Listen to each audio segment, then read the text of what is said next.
Hello students, we start our class.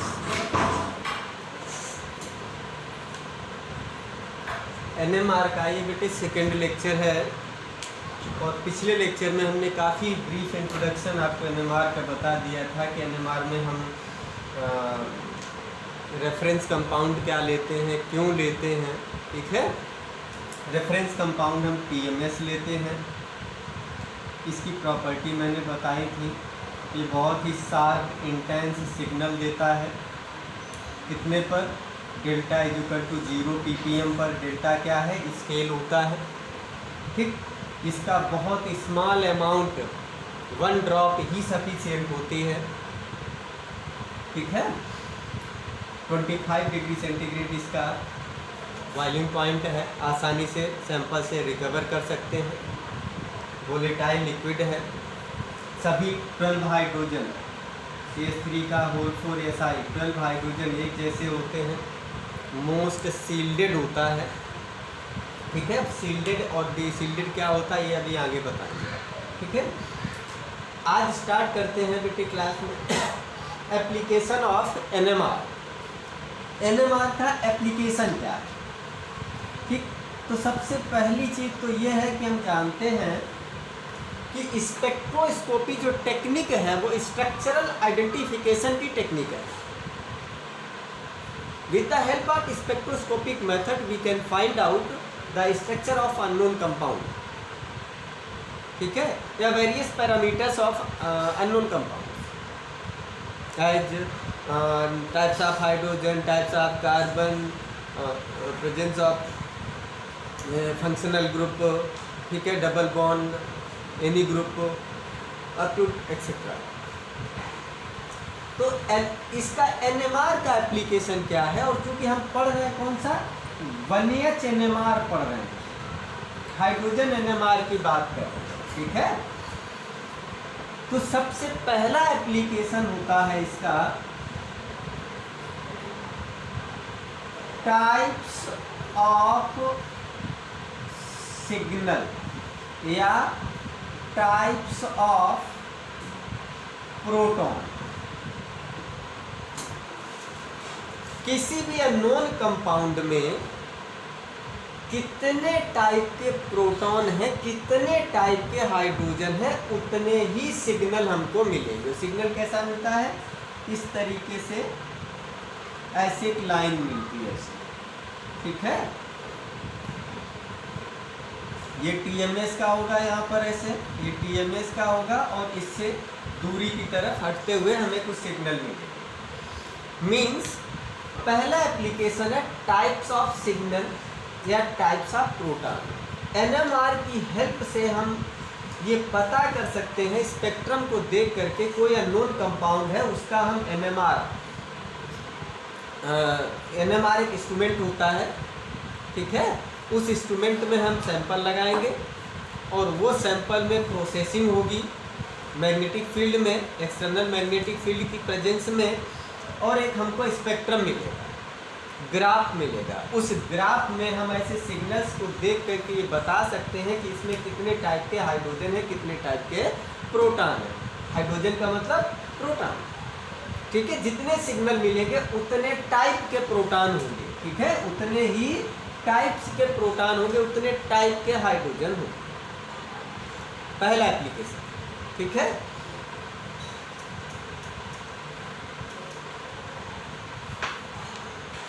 तो अब इसके कुछ एग्जाम्पल देखो। जैसे हम ये लिखते हैं CH3 CH2OH। पहला कंपाउंड यही था एग्जाम्पल। ठीक है, जिसकी स्टडी की गई थी NMR सिग्नल को निकालने में, वो फर्स्ट कंपाउंड था इथेनॉल, इथाइल अल्कोहल। ठीक, तो अब देखिए इन्वायरमेंट देखो, इस मॉलिक्यूल का हम इन्वायरमेंट देखते हैं, वातावरण देखते हैं चारों तरफ का कि हाइड्रोजन कितने टाइप के हैं। देखिए इस कार्बन से क्या जुड़ा है? ये हाइड्रोजन जुड़े हुए हैं 3। इस कार्बन से ये 2 हाइड्रोजन जुड़े हुए हैं और इस ऑक्सीजन से 1 हाइड्रोजन जुड़ा है। ठीक, अब एक से देखिए, इस कार्बन से ये 3 हाइड्रोजन जुड़े हुए हैं और तीनों एक जैसे हैं, ठीक है। तो ये किस टाइप के हो गए? ये ए टाइप के हो गए। मीन्स ये 3 हाइड्रोजन जो है वो ए टाइप के हो गए। ये नंबरिंग मैंने कर दी, ए बी सी करके नंबरिंग करेंगे टाइप के, वो कोई दिक्कत नहीं। ये 3 हाइड्रोजन एक जैसे हैं, इनको हमने कह दिया ए टाइप, ठीक। अब ये 2 हाइड्रोजन जो हैं ये इस कार्बन पर, बीच वाले कार्बन पर जुड़े हुए हैं, ठीक है। और इसके इधर CH3 है और इधर OH है, दोनों तरफ एनवायरनमेंट देखिए अलग अलग है। तो ये 2 हाइड्रोजन जो है वो एक जैसे हैं। ये किस टाइप के हैं? बी टाइप के हो गए, ठीक है। अब बचा एक हाइड्रोजन। तो ये जो हाइड्रोजन है ये क्या है? ये सी टाइप का है। एक हाइड्रोजन सी टाइप का है, ठीक। इथाइल अल्कोहल में 3 तरीके के हाइड्रोजन मौजूद हैं, ठीक है। 3 हाइड्रोजन एक जैसे हैं, ए टाइप के मैंने कह दिया। 2 हाइड्रोजन एक जैसे है, बी टाइप का कह दिया। एक हाइड्रोजन अकेला टाइप का है, सी टाइप के। आप इधर से आप नंबरिंग कर दो, ए बी सी कर दो, उससे कोई फर्क नहीं पड़ने वाला, हम चाहे जैसे नंबरिंग करें, ठीक है। ए बी सी 3 टाइप के हाइड्रोजन है, हेंस गिव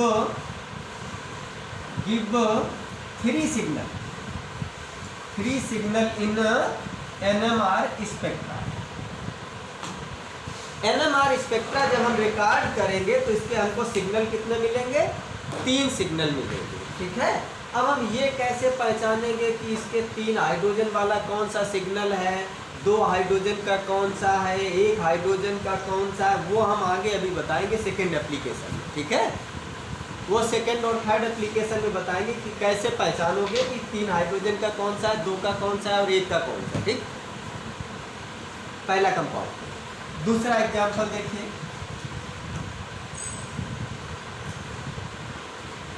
CH3OCH3 ईथर है।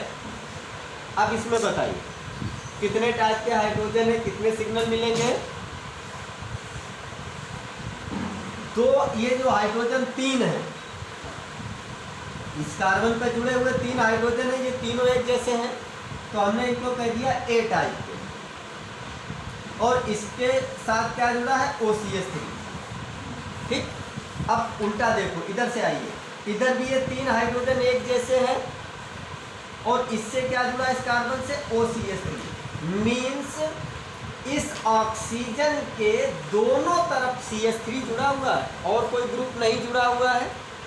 तो यहाँ से अगर हम बात करें तो इधर भी वही इन्वायरमेंट है, इधर भी वही इन्वायरमेंट है।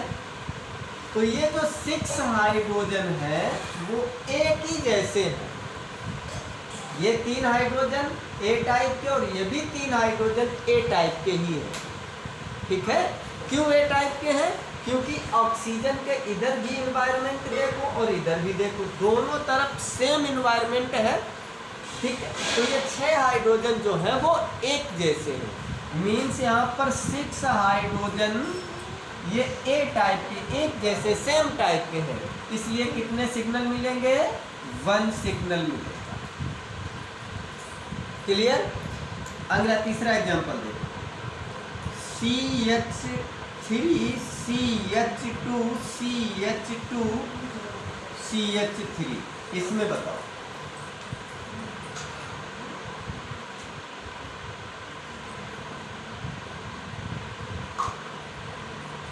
इसमें देखिए ये CH3 और ये CH3, देखिए बीच में दोनों CH2 है ना।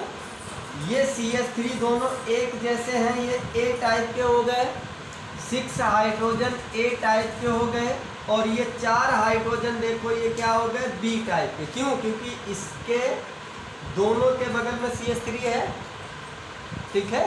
इन दोनों के बगल में सेम एनवायरनमेंट है और इन दोनों के अंदर भी सेम एनवायरनमेंट है, ठीक है। तो 6 हाइड्रोजन क्या हो गए? ए टाइप के और 4 हाइड्रोजन जो हो गए वो बी टाइप के हो गए। इसका मतलब कितने सिग्नल मिलेंगे? 2 सिग्नल मिलेंगे। ठीक है, आगे बढ़िए। अगर हम ले लें ये CH3 CH2CH3, इसमें देखो इस CH2 के इधर उधर दोनों तरफ सेम है। ये A टाइप के हो गए 6 हाइड्रोजन और ये B टाइप के हो गए 2 हाइड्रोजन। कितने सिग्नल मिलेंगे? 2 सिग्नल मिलेंगे। क्लियर हो गया? आगे देखो, CH2 CH2 CH2 CH2, इसमें बताइए ये चारों कार्बन पर जो हाइड्रोजन लगे हुए हैं, ठीक है, 2 2 4 2 6 2 8, ये 8 हाइड्रोजन एक ही जैसे हैं। ठीक है, कितना सिग्नल देगा? 1 सिग्नल मिलेगा। क्लियर हुआ? और एग्जाम्पल देखिए,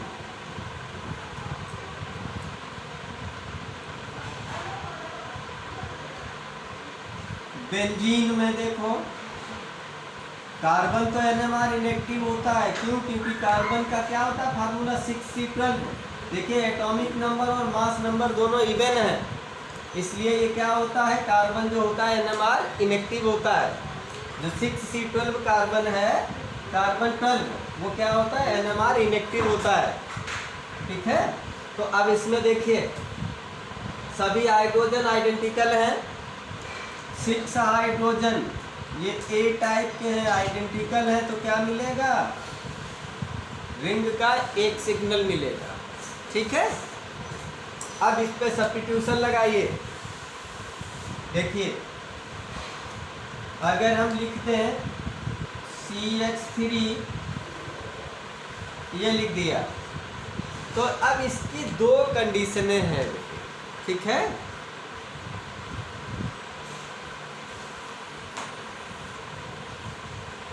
इसकी 2 कंडीशंस हैं। क्या क्या कंडीशन है? एक तो है लो रेजोल्यूशन पर,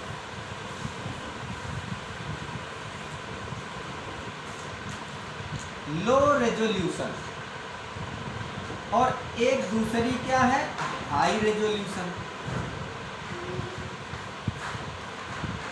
लो रेजोल्यूशन में देखें अगर हम, ठीक है, एक ब्रीफ में देख लें, बहुत ज़्यादा डिफरेंस ना करें, तो क्या होगा, ये 3 हाइड्रोजन जो है वो एक जैसे हैं, 3 हाइड्रोजन एक जैसे हैं, और ये रिंग के जो 1 2 3 4 5, ये रिंग वाले जो 5 हाइड्रोजन हैं वो B टाइप के। मीन्स सिग्नल कितने मिलेंगे हमको? 2 सिग्नल मिलेंगे। ठीक है, एक तो ये जो CH3 वाला है 3 हाइड्रोजन, इसका 1 सिग्नल मिलेगा, और ये जो 5 हाइड्रोजन है, ठीक है, रिंग के, इनका 1 सिग्नल मिलेगा। ठीक है, एरोमेटिक न्यूक्लियस का, बेंजीन रिंग का। बट अगर हम यही बहुत बारीक माइन्यूट डिफरेंस देखें, ठीक है, बहुत बारीकी से हम इसका स्पेक्ट्रम का अध्ययन करें, स्पेक्ट्रम को एक्सपेंड करिए सॉफ्टवेयर पे, तो बहुत बारीकी से देखने पर हाई रेजोल्यूशन में इसके कितने सिग्नल मिलेंगे देखिए।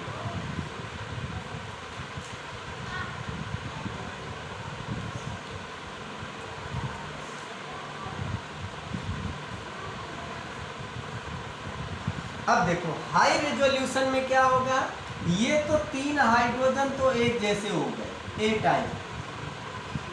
ठीक, अब इसके चारों तरफ एनवायरनमेंट देखो, CH3 के इधर वाले ये दोनों पड़ोस वाले एक जैसे दोनों होंगे, ये 2 हाइड्रोजन है B टाइप के हो गए, ये B टाइप के हो गए। आगे बढ़िए, तो ये 2 हाइड्रोजन जो होंगे वो क्या होंगे, वो C टाइप के हो गए। ठीक है, ये 2 हाइड्रोजन C टाइप के हो गए। और लास्ट वाला हाइड्रोजन ये क्या हो गया, ये जो हो गया वो डी टाइप का हो गया, एक हाइड्रोजन डी टाइप का।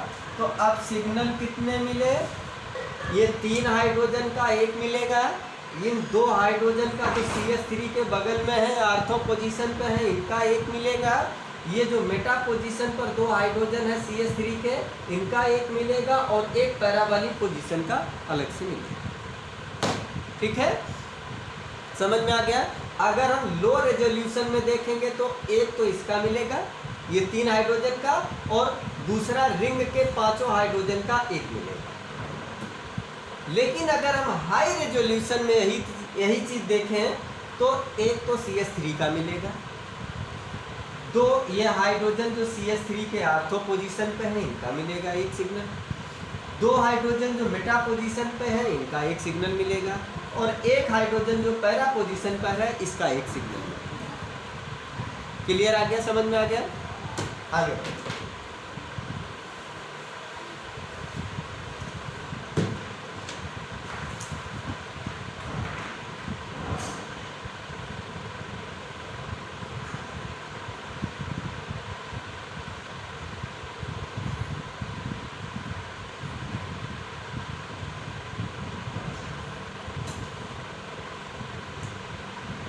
पैरा टर्शियरी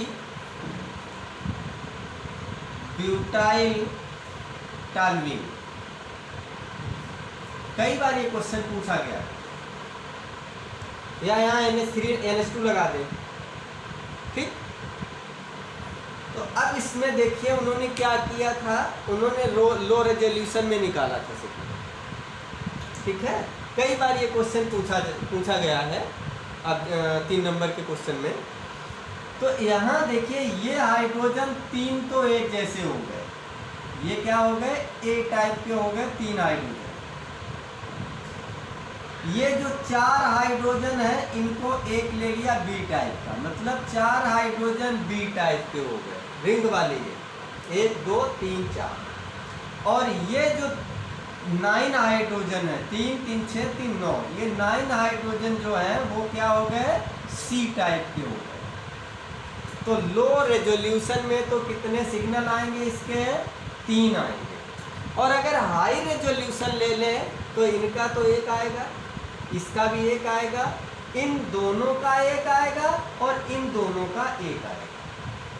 ठीक है, एनवायरनमेंट देखो CH3 के बगल वाले दोनों का एक आएगा, और इन दोनों का एक आएगा, इनका एक आएगा, एक इसका आएगा, तो 4 सिग्नल आएगा। ठीक है, NH2 भी करते हैं तब भी लो रेजोल्यूशन में 3 और हाई रेजोल्यूशन में 4। समझ में आया क्वेश्चन, आगे बढ़े।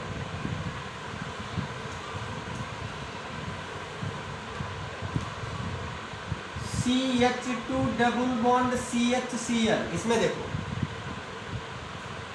कितने आएंगे। अब हमें इसको एक्सपेंड करना पड़ेगा। देखिए CH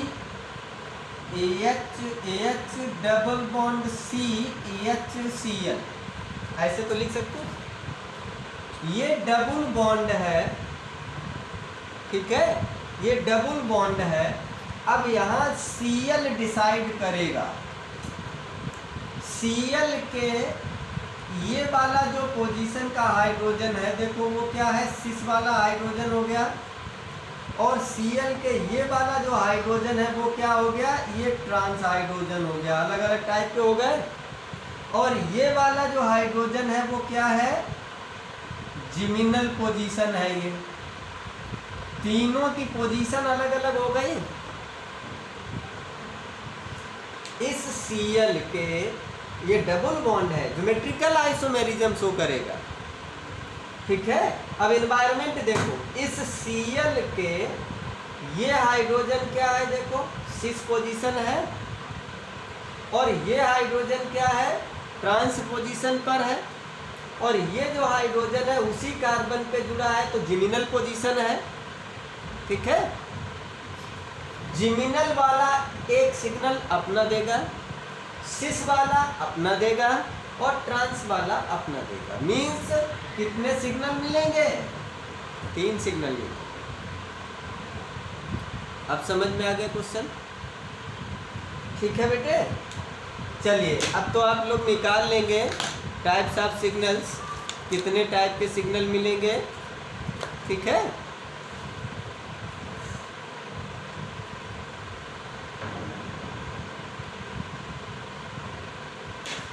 चलिए आगे बढ़ते हैं बेटे।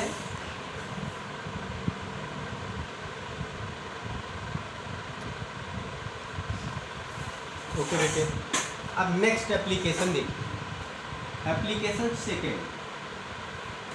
ठीक,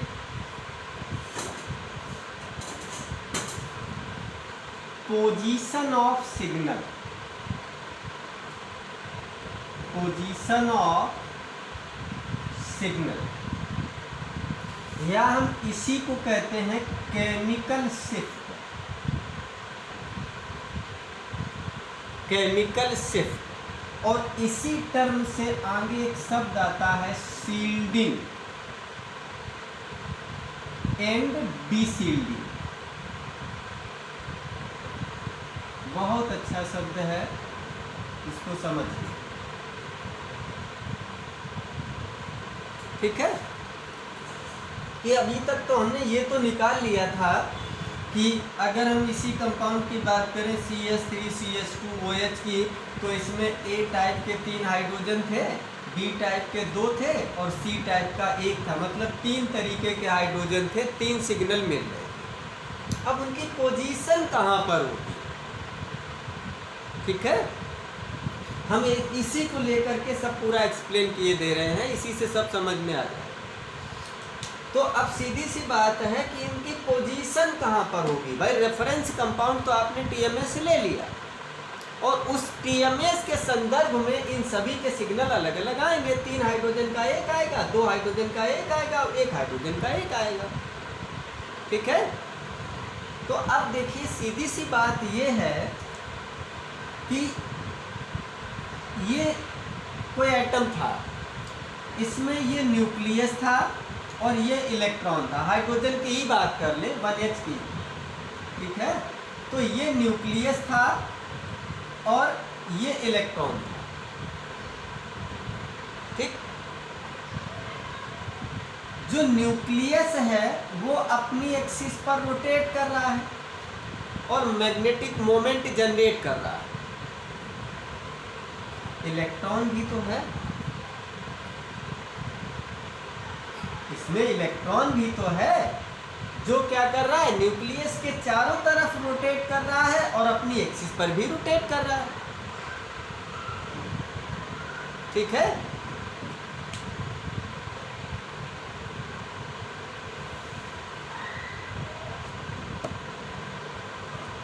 अब सीधी सी बात ये है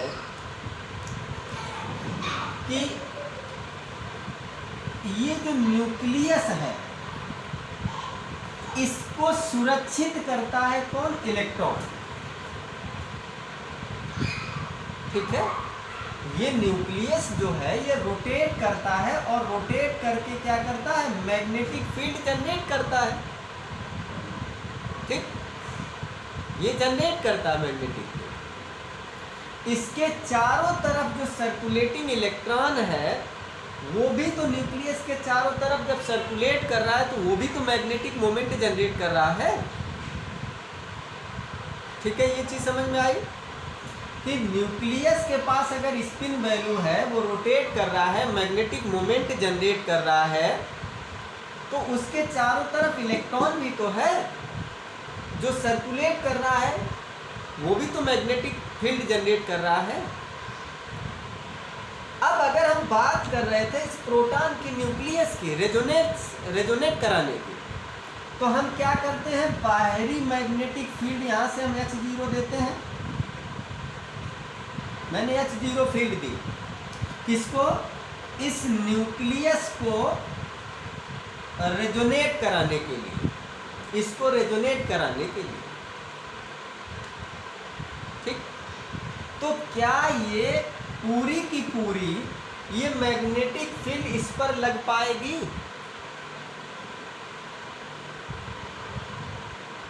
ये बाहरी मैग्नेटिक फील्ड है, इसको हम क्या कहते हैं? एक्सटर्नल मैग्नेटिक फील्ड है, ठीक है। ये पूरी की पूरी इस पर नहीं पहुंचेगी। अगर इस न्यूक्लियस को हमें रेजोनेट कराना था, रेजोनेंस की पोजीशन पे ले जाना था, सिग्नल लेना था, तो हमने क्या किया, बाहरी मैग्नेटिक फील्ड दी। और अगर वो मैग्नेटिक फील्ड और न्यूक्लियस की मैग्नेटिक फील्ड अगर आपस में दोनों की फ्रीक्वेंसी मैच कर जाएगी तो रेजोनेंस की कंडीशन होगी, और उसी रेजोनेंस की कंडीशन पर हमें क्या मिलता है, सिग्नल मिलता है। बट जब हम बाहरी मैग्नेटिक फील्ड H0 इसको देंगे तो ये जो न्यूक्लियस के चारों तरफ सर्कुलेटिंग इलेक्ट्रॉन है, ये क्या करता है, ये अपनी भी तो एक मैग्नेटिक फील्ड डेवलप करता है जो इस H0 के परपेंडिकुलर होगी, मींस इसका विरोध करेगी, ठीक है। H0 जिस डायरेक्शन में लग रहा है, इलेक्ट्रॉन का जो इंड्यूस्ड मैग्नेटिक फील्ड होगा वो क्या होगा, वो इसके अपोजिट, H0 के अपोजिट होगा,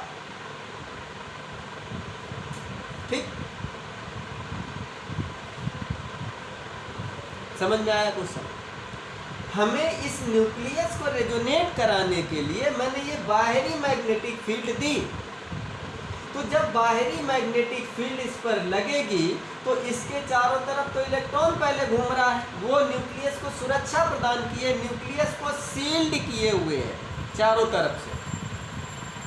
ये जो इलेक्ट्रॉन है ये न्यूक्लियस को चारों तरफ से सील्ड किए हुए, और ये रोटेट कर रहा है तो मैग्नेटिक फील्ड अपनी भी तो डेवलप कर रहा है और सुरक्षा प्रदान किए है न्यूक्लियस को। तो जब हम ये मैग्नेटिक फील्ड इसको देंगे तो ये इलेक्ट्रॉन इसका विरोध करेगा, ठीक है। मींस जो इंड्यूस्ड मैग्नेटिक फील्ड है इलेक्ट्रॉन के सर्कुलेशन से जो डेवलप हुई वो अप्लाइड फील्ड का हमेशा विरोध करती है, ठीक है। तो जब ये विरोध करता है इंड्यूस्ड मैग्नेटिक फील्ड, ठीक, तो इसका मतलब जो हमने H दी थी उससे इसने कुछ घटा दी, तो जो इफेक्टिव मैग्नेटिक फील्ड थी H इफेक्टिव वो कितनी हुई, वो H0 माइनस सिग्मा H0, ठीक है। इस न्यूक्लियस पर पहुंचने वाली जो फील्ड है वो H0 नहीं पहुंचेगी, क्यों, क्योंकि ये जो इंड्यूस्ड मैग्नेटिक फील्ड है, इलेक्ट्रॉन की जो सर्कुलेशन से मैग्नेटिक फील्ड डेवलप हुई वो क्या करती है, वो इस अप्लाइड मैग्नेटिक फील्ड का विरोध करती है, क्यों, क्योंकि ये न्यूक्लियस को चारों तरफ से सील्ड किए हुए, घेरा बनाए हुए, ठीक। मीन्स न्यूक्लियस इलेक्ट्रॉन जो है, सर्कुलेटिंग जो इलेक्ट्रॉन है न्यूक्लियस के चारों तरफ, वो न्यूक्लियस को सील्ड किए हुए है, सुरक्षा प्रदान किए हुए है। ये बाहरी मैग्नेटिक फील्ड का, एक्सटर्नल मैग्नेटिक फील्ड का विरोध करता है, ठीक। और जब विरोध करता है तो अब जो एक्सटर्नल मैग्नेटिक फील्ड लग रही है वो न्यूक्लियस तक पूरी की पूरी नहीं पहुंचेगी। कितनी कम होगी, जितनी इंड्यूस्ड सर्कुलेशन से इलेक्ट्रॉन के डेवलप हुई थी, क्यों, क्योंकि न्यूक्लियस को इलेक्ट्रॉन ने सील्ड कर रखा है, सुरक्षा प्रदान कर रखी है, ठीक है। ये न्यूक्लियस जो है वो सील्डेड है, किसके द्वारा, सुरक्षित है, किसके द्वारा, इलेक्ट्रॉन के द्वारा। इलेक्ट्रॉन चारों तरफ इसके पहरेदारी कर रहा है, सील्ड किए हुए न्यूक्लियस को, ठीक है। तो this nucleus is shielded by the circulating electron and develop a magnetic field that is called induced magnetic field which opposes the external magnetic field H0. Therefore, the effective magnetic field on the nucleus H effective is equal to H0 minus sigma H0. This effect is called as shielding effect. ठीक है, समझ में आ गया। ये जो induced magnetic field है electrons की, जितनी ज़्यादा डेवलप होगी उतना ही ये विरोध करेगा H0 का, एक्सटर्नल मैग्नेटिक फील्ड का, ठीक है, और उतनी ही कम पहुंचेगी यहाँ पर मैग्नेटिक फील्ड रेजोनेंस कराने के लिए। इसका मतलब हमें और ज़्यादा एक्सटर्नल मैग्नेटिक फील्ड देने की जरूरत है, ठीक है। शील्डिंग इफेक्ट समझ में आया? इसका मतलब है कि न्यूक्लियस के चारों तरफ जितने ज़्यादा प्रोटॉन होंगे, इलेक्ट्रॉन होंगे, उतनी ज़्यादा न्यूक्लियस की शील्डिंग होगी, ठीक है। और जितनी ज़्यादा शील्डिंग होगी उतनी एक्सटर्नल मैग्नेटिक फील्ड हमें ज़्यादा देनी पड़ेगी रेजोनेंस कराने के लिए। क्लियर हो गया? समझ में आया? अब हम ये कैसे पहचानेंगे कि इलेक्ट्रॉन किस में ज़्यादा है किस में कम? अरे जाहिर सी बात है, हाइड्रोजन क्या? प्रोटॉन है, न्यूक्लियस है, और जितने प्रोटॉन होते हैं एटम में उतने ही तो इलेक्ट्रॉन होते हैं, ठीक है। जितने प्रोटॉन होते हैं न्यूट्रल स्टेट में उतने इलेक्ट्रॉन होते हैं, तो जाहिर सी बात है जितने हाइड्रोजन होंगे उतने प्रोटॉन हो गए, उतने ही इलेक्ट्रॉन हो गए। समझ में आया क्वेश्चन? अब हमने रेफरेंस जो कंपाउंड लिया था वो क्या लिया था? TMS, ठीक है, CH3 Si, CH3 CH3 और CH3, ठीक। इसमें ये 12, चूंकि कार्बन तो NMR इनेक्टिव है, सिलिकॉन NMR इनेक्टिव है, तो ये जो 12 हाइड्रोजन है, ठीक है, ये 12 हाइड्रोजन है, तो 12 प्रोटॉन हो गए और 12 इलेक्ट्रॉन हो गए, ठीक है। तो इस न्यूक्लियस के चारों तरफ कितने इलेक्ट्रॉन हुए? 12 इलेक्ट्रॉन हुए। मीन्स बहुत ज़्यादा क्राउडेड शील्डिंग है। 12 प्रोटॉन है तो 12 ही इलेक्ट्रॉन, इसको मत करो, 12 ही इलेक्ट्रॉन है। मीन्स 12 इलेक्ट्रॉन अपने सर्कुलेशन से जो मैग्नेटिक फील्ड डेवलप करेंगे वो एक्सटर्नल मैग्नेटिक फील्ड का विरोध करेंगे। मीन्स बहुत ज़्यादा न्यूक्लियस के चारों तरफ शील्डिंग है, न्यूक्लियस के चारों तरफ इलेक्ट्रॉनों का घेरा है, ठीक है, बहुत ज़्यादा शील्डिंग है। इसका मतलब हमने इसको क्या मान लिया था? Most shielded compound, that is reference compound. इसको रेफरेंस कंपाउंड लिया था, मोस्ट शील्डेड कंपाउंड लिया था। क्लियर हुआ? अब इसी के रिस्पेक्ट में हम देखेंगे कि किसमें कितनी शील्डिंग है और किसमें कितनी डी शील्डिंग है। हम केवल एक चीज़ को समझ लें, शील्डिंग को समझ लें, ठीक है। मोस्ट शील्डेड क्या है? TMS, जिसका सिग्नल किस पे आता है? Delta is equal to 0 ppm पर आता है। डेल्टा क्या है? केमिकल शिफ्ट है। केमिकल शिफ्ट का मतलब है कि वो TMS से सिग्नल कितना शिफ्ट करेगा, दूर जाएगा। समझ में आया क्वेश्चन? अब देखो,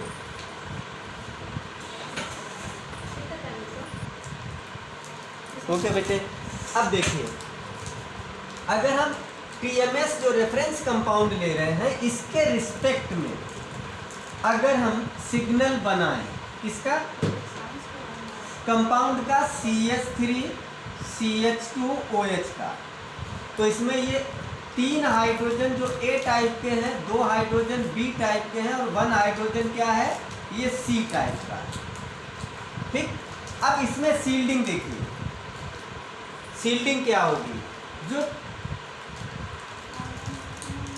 जो रेफरेंस कंपाउंड है वो TMS था, CH3 का होल 4Si, इसके पास 12 हाइड्रोजन थे, इसका मतलब 12 प्रोटॉन थे, 12 इलेक्ट्रॉन थे। ये मोस्ट शील्डेड था, ठीक है, ये मोस्ट शील्डेड था। अब जब ये मोस्ट शील्डेड था तो इसके ही रिस्पेक्ट में सबको देखना है। अगर हम स्केल ऐसे बना लें तो इधर से चलते हैं हम, ठीक है। TMS का सिग्नल कहाँ पे होगा? यहाँ कहीं पर ऐसे TMS का सिग्नल होगा, delta is equal to 0 ppm parts per million, ठीक है। Delta is equal to 0 ppm पर होगा। एक इसका सिग्नल है TMS का, रेफरेंस कंपाउंड का, ये मोस्ट शील्डेड होता है, ठीक है, ये क्या होता है, मोस्ट शील्डेड है। क्लियर। अब इसके रिस्पेक्ट में शील्डिंग देखिए, जिसमें जितने ज़्यादा हाइड्रोजन होंगे वो टीएमएस की तरफ जाएगा, और जो टीएमएस की तरफ जाएगा वो शील्डेड है, और जो टीएमएस से दूर की तरफ जाएगा वो क्या होगा, वो शील्डेड के अपोजिट क्या कहते हैं हम, डीशील्डेड है। ठीक, टीएमएस क्या है, मोस्ट शील्डेड है, और टीएमएस की तरफ जो जाएगा वो शील्डेड है, और टीएमएस से जो दूर की तरफ जाएगा वो डीशील्डेड। इसका मतलब जितने भी सिग्नल एनएमआर में आएंगे वो सभी क्या होंगे, वो टीएमएस के अपेक्षा डीशील्डेड होंगे। अब टीएमएस की तरफ कौन जाएगा भाई, इसमें 3 सिग्नल मिले, ये 3 हाइड्रोजन का 1 मिला, 2 हाइड्रोजन का 1 मिला, और 1 हाइड्रोजन का 1 मिला सिग्नल। तो जाहिर सी बात है ये 3 हाइड्रोजन, 2 हाइड्रोजन, 1 हाइड्रोजन, इनका रेशियो भी ऐसा ही होगा। अब यहाँ देखिए 3 हाइड्रोजन है, 3 प्रोटॉन है और 3 इलेक्ट्रॉन है। इसके पास क्या है, 3 प्रोटॉन है और 3 इलेक्ट्रॉन। इसके पास 2 प्रोटॉन है, 2 इलेक्ट्रॉन है। इसके पास 1 प्रोटॉन है, 1 हाइड्रोजन 1 प्रोटॉन हो गया, और 1 इलेक्ट्रॉन हो गया। क्लियर। तो अब देखिए टीएमएस की तरफ शील्डिंग किसमें ज़्यादा होगी, जिसमें इलेक्ट्रॉन ज़्यादा होंगे, प्रोटॉन ज़्यादा होंगे। जिसमें जितने ज़्यादा प्रोटॉन उतने इलेक्ट्रॉन होंगे। यहाँ देखिए 3 प्रोटॉन है और 3 इलेक्ट्रॉन है, इसमें ज़्यादा इलेक्ट्रॉन होंगे, तो इसका सिग्नल कहाँ पर बनेगा, टीएमएस की तरफ। मीन्स कहीं पर ऐसा सिग्नल ये बनेगा, ये ए टाइप का, 3 हाइड्रोजन का ए टाइप का सिग्नल ये बना। ठीक, 2 हाइड्रोजन है, 2 प्रोटॉन 2 इलेक्ट्रॉन, मीन्स शील्डिंग क्या हो गई, इलेक्ट्रॉन डेंसिटी घट गई, इलेक्ट्रॉन कम हो गए।